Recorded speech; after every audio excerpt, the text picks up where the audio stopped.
Hello again. As I've mentioned before, I didn't send my daughter to school at all. I taught her myself at home. The foundations for much of what I did with her, things such as teaching her to read at a very early age and so on, these things were um, originally trialled while I was living in the London borough of Hackney. Hackney is an exceedingly multicultural area, as anyone that lives in London probably knows. White people are a minority there. Possibly as a consequence of this demography, most of my friends at that time were black, mostly Caribbean, but a few Yoruba as well. These people had children, and so I ended up doing a lot of babysitting, taking kids to the park, taking them on day outs and so on. I also began experimenting with seeing how early children could be taught to read. The surprising answer is that there doesn't seem to be a lower limit.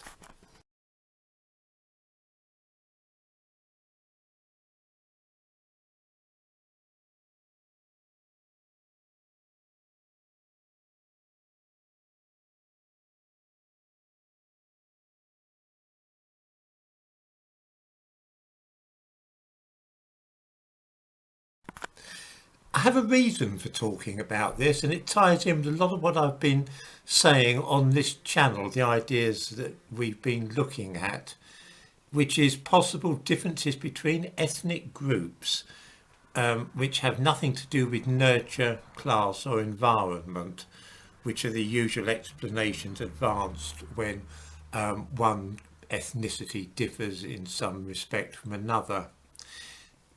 I want to talk today about my own personal observations on the subject, or some personal observations. These are not scientific measurements, of course, it's purely anecdotal. Um, but I have an advantage in that I've been able to follow up the subsequent lives of some of the children with whom I had dealings over the course of 30, 35 years. Let me speak first about a child with whom I had a lot to do. We'll call him J because that is the initial letter of his name. J's mother and father came from small Caribbean islands and they lived in Hackney for most of their lives. They came to Britain when they were very small. It was a very stable family, law-abiding, traditional nuclear family. The father worked and provided for his wife and children. I knew Jay from when he was 9 months old, and with his parents' permission, I sought to teach him to read at a very young age, and this was enormously successful, I might say. After that, his parents got hold of an old piano because they wanted the older children to learn to play the piano, and I decided to see whether or not I could teach Jay to play it, although he was little more than a toddler. He picked it up easily, began reading music and so on. So that by the time he began school at the age of 4, Jay could read and write, he could do sums, he could read music, play the piano. He was an exceptionally bright kid, a good deal brighter than many of the Indian and white children I've worked with or known.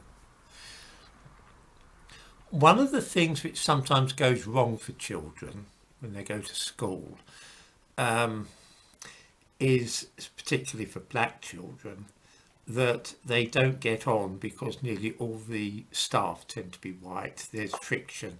This is quite a controversial topic. I don't want to go into it now, but I'm mentioning this for a reason because Jay went to the local primary school where they lived in Hackney.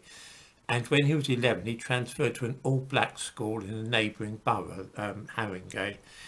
It's school. It was called the John Loughborough School. It's in Tottenham. I really ought to do a separate video about John Loughborough. It's a very interesting experiment. The reason I'm mentioning this is because it removes another of those reasons for failure, sometimes advanced for black children, which is institutional racism on the part of a primarily white educational system. That doesn't apply to John Loughborough because all the staff and all the pupils were black. I lost contact with Jay's family due to moving out of London and having a child of my own. The last I heard of Jay was when he was 30.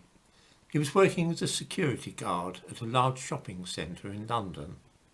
This was a child who had variously wanted to be an engineer, a doctor, and one or two other things, and was perfectly capable of achieving those ambitions.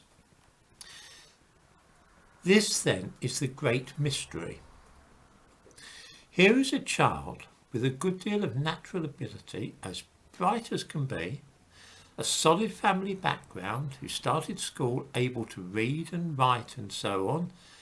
He had a most amiable nature. He was never in trouble at school or with the police, and he went to a school where there were nothing but black people. Why did this boy end up in a stereotyped black job of the sort taken by those who fail educationally and have no other prospects? This is something which I cannot for the life of me fathom out, and I've given it a great deal of thought over the last few years. Here's another example. My best friend was Jamaican at that time. We're talking about the 1980s. She came to Britain at the age of 2. We'll call her C. C had a daughter called N. Now, the thing is, C was a teacher. Her sister was a social worker. A good middle-class professional types. They both had good careers. One in Hackney, one in Waltham Forest. N went to a good school in Camden but started hanging round with some dubious types. Despite her mother being a teacher, N more or less dropped out of school. By the age of 18, she had both a baby, whose father had promptly vanished, and also a conviction for the possession of 2 automatic pistols, which she had been looking after for her boyfriend, who was a Yardie gangster. I might mention that some of these types try and get their girlfriends to hold on to the weapons for them on the grounds that they're less likely to be searched by the police. This is what had happened. It didn't come off. It ended up with a trial at the Old Bailey, and she was very lucky not to end up in prison. Her cousin M, and I used to have dealings with him as well. I used to take the 2 of them out sometimes for days out in London. His mother was a social worker, again, a very stable family background. He got a girl pregnant when he was 18, and he was working. So there he was, as a teenager, having to pay child maintenance for the baby of a girl he had no interest at all in. Although these are just random instances, I'm well aware that they represent genuine trends among certain communities. And when I say certain communities, yes, I'm talking mainly of the Caribbean community. I have no idea at all what is going on to produce such results, not the least. I've speculated here, and I've asked questions and thought out loud. I haven't got the faintest idea what's going on. It's not merely of academic interest to me. These are children I loved. I looked after them. I took them on days out. They were an important part of my life. I was very close to them. But even so, after this intimate connection, I have no idea at all how things went wrong and how they ended up conforming to negative expectations. I might mention, actually, by the way, Jay's sister is 40 now. She's just had her first baby. She rang me the other day because this is what's put all this into my mind.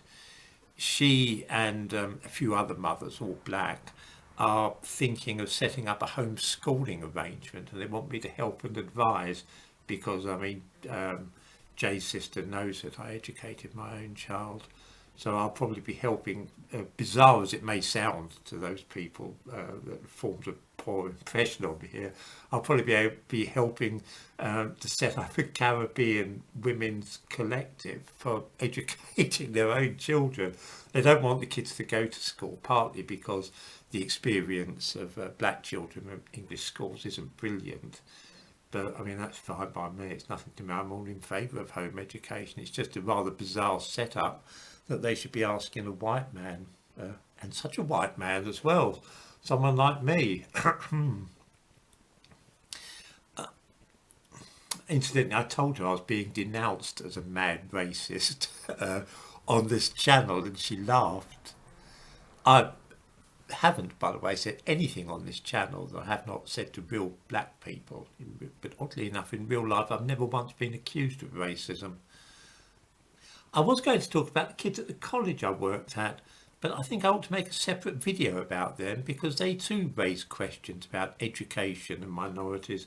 But the questions raised about young people after the age of 16 and how they fail to get on is rather different, so I'll save that for a separate video.